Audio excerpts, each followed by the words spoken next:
Tohle jsou ty nejšilenější 1.20 seedy, ale ten poslední je úplně nejlepší, takže zůstaňte až do konce. Takže na prvním seedu se spawnou tady, ale když půjdu na tyhle ty souřadnice, tak už to asi vidíte, tohle je obří skála, která vypadá jako Farlands. A je to fakt insane. Máte tady rovnou sněžný biom, nějaký ten les na to dřevo a myslím si, že baráček tady bude vypadat fakt hodně dobře. Ale baráček bude vypadat ještě líp dobře, když bude tady vevnitř. Tohle je teprve první seed a já jsem fakt zvědavý, co bude na tom posledním. Na tomhle seedu se spawnete hned takhle hezky ve sněžných horách. A hned první, co asi uvidíte, bude ten Pillager Outpost. A když se od něho kouknete trošku doprava, tak to už asi vidíte. Tohle je obří díra zaplněná vodou. A jak už asi vidíte, je v ní obří lush cave. A rovnou tady máte i Deep Dark biome. A když půjdete přesně na tato místě dolů, tak tady máte přímo Ancient City. Kvůli tomuhle seedu se musíme přesunout na Bedrock. Na tomhle seedu se spawnete tady a v téhle vesnici jsou 1, 2, 3 kovárny. A když se koukneme do Netheru, tak se spawnete hned vedle Fortressu. Tohle nebyl sice ten nejlepší seed, ale počkejte si na další. OK, zpátky na Javě. Myslím si, že tohle jste ještě nikdy neviděli. Teda lítající ostrovy, jo, ty jsou docela normální. Ale tohle rozhodně ne. Tohle je nejspíše ten největší mansion, co jsem kdy viděl. Je skoro 100 bloků vysoký a sahá až do nebes. A aby to nebylo málo, tak tady je menší ostrůvek na něm. Tarari, tarara, tarari. Počkat, co to je? Na tomhle seedu se vygenerovaly 3 spawnery hned přímo u sebe. Máte tady skeleton spawner, spider spawner a dokonce i zombie spawner. A 5 čestek. Ve kterých teda není nic dobrýho, no. Ale myslím si, že tohle je perfektní místo na trojitou mob farmu. Na tomhle seedu se spawnete hezky u ruin portálu, ale to není všechno, co je na tomhle seedu. Když půjdeme tady pár bloků a tady hezky si stoupneme, tak to vidíte. Tohle je hlava monstra ve skále. Tohle je asi jeden z nejhustějších seedů, co kdy uvidíte. Celý je to tady udělaný z dripstoneu. A když se kouknete tady dolů, vlastně do břicha té příšery, dalo by se říct, tak tady uvidíte nekončící dripstone caveku, která dokonce vede až na druhou stranu, což je hodně cool. Tak tohle je trošku něco jiného. Na tomhle seedu se spojil Pillager Outpost s pyramidou a chybí ještě pár bloků a bylo by to přesně vycentrovaný na střed. V Pillager Outpostu najdete 2 trimy a 1 goathorn. A když se prokopete do pyramidy, tak tam najdete zlaté enchantované jabko. Takže tenhle seed rozhodně stojí za vyzkoušení. Asi si říkáte, co je tak zajímavého na mushroom biomu. Ale ten mushroom biome obklopuje jezero a v tom jezeru je Ocean Monument.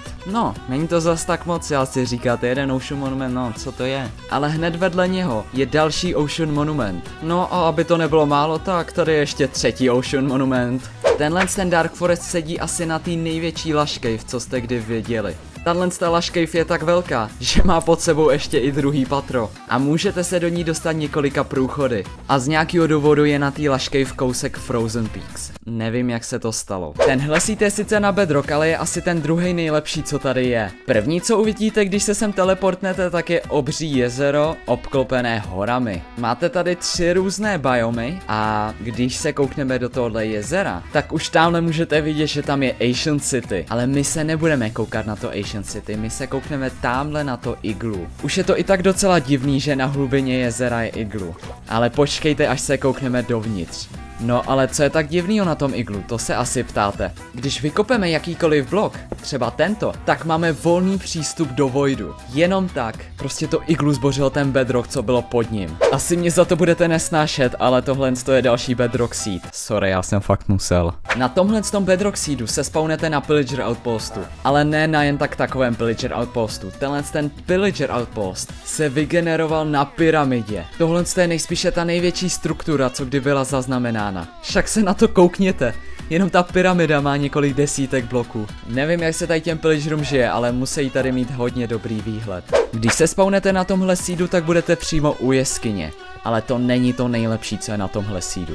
Když překonáte tyhle zasněžené hory, tak za nima uvidíte překrásné údolí, který má uprostřed sebe jezero s vodopádem. A když půjdete ještě trošku dál, tak tady uvidíte vesnici. A když se po touhle s tou vesnicí prokopete, tak se prokopete přímo do Ancient City. Co asi tak může být špatně na téhle vesničce? No, když se tady prokopete, tak se prokopete na náhodnou farmu, která je bez žádných domů a bez žádných cestiček. Myslím si, že si tady vesničan něco zapomněl. Asi si říkáte, že tohle vypadá jako nějaký nudný sněžný biom, ale ne. Tohle je obří skáloostrov, ve kterém je obří Lush Cave. Takže jestli jste milovníkem Lush Cave, tak tohle je něco pro vás. Můžete si hezky postavit jak domeček vevnitř, tak domeček nahoře. A aby toho nebylo málo, tak pár bloků od toho je Ocean Monument. Tahle vesnička má takovou jednu šílenou věc. A jakou? Ten dům se vygeneroval bez toho, aniž by se dotýkal jakéhokoliv jiného bloku, což je hodně vzácná věc. Myslím si, že ten vesničan, co tady žije, není moc šťastný. Na tomhle sídu se spawnete hned u hory, které máte hned hezky vesničku a lávové jezero hezky na start. Jestli se vám tady zalíbí, tak je to ideální místo, kde si můžete postavit svůj dům. A máte tady i ruined portál. A když se teleportnete na tyhle souřadnice a prokopete se, tak tady rovnou máte buried treasure. No a aby to bylo perfektní, tak tady máte rovnou v oceánu Ocean Monument. Na tomhle sídu naleznete ten největší mushroom biome, který kdy byl nalezen. A jelikož jsou tady i azalea stromy, tak si tady můžete postavit baráček. Tak jestli nevíte, tak v Mushroom biomu se nemůžou spanovat žádný zlý mobové, takže tohle je ideální místo na domeček. Tohle je sice zase Bedrock Seed, ale nebojte, bude stát za to. Na tomhle seedu je krásná Snowy vesnička, ale když se koukneme sem, tak tady je Ocean Monument, který popírá všechny zákony fyziky. Jeho podpěry vedou až do jeskyně a voda, která je kolem něj, tak se prostě jenom tak zastavila, jako kdyby kolem ní byla bariéra, ale fakt žádná tam není. A kdyby vám to nestačilo, tak tady máte Pillager Outpost. A tohle to byl poslední Bedrock Seed, protože tohle je nejspíše ten nejlepší Minecraft 1.20 seed. A proč? V tomhle seedu najdete jedny z těch nejvzácnějších a nejužitečnějších struktur na jednom místě. Hned jak se sem podíváte, tak uvidíte, že do menšinu pronikla vesnice, což je hodně divný, což vytvořilo hodně divný věci jako poloviční postele, a nebo farmu uprostřed chodby. A to není vše, pokud se tady prokopete, tak se prokopete doprostřed Ancient City. A co je ještě lepší, je to, že hned v tom Ancient City máte přístup do Strongholdu, který jak je pokryt těma skalkama, tak vypadá hodně dobře. Ale dávejte si pozor, jelikož vás tady kdykoliv může překvapit Warden. Tohle bylo těch 19 nejlepších 1.20 seedů. Jestli jste si video užili, tak dejte like a odběr. Všechny seedy jsou v popisku videa.